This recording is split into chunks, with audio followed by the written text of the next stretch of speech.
that when the Speaker stands, every member of the Assembly should freeze and resume his seat. There is no way, Mr. Speaker, you can just sit there and then look around on Honorable Ishmael, moving around and reiterating, and then you are on the feet, Mr. Speaker.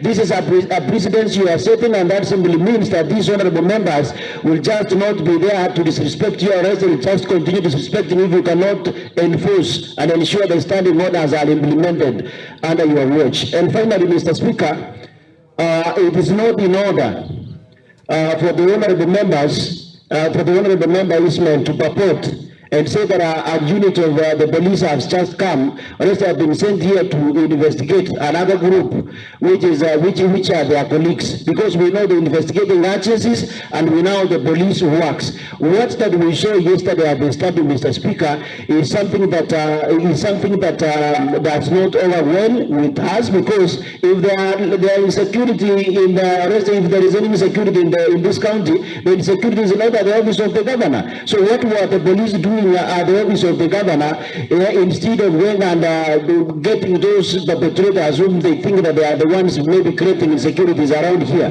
Mr. Speaker, enforce the standing orders, and any member who disrespects them, let him be sent home. Honorable Cullen.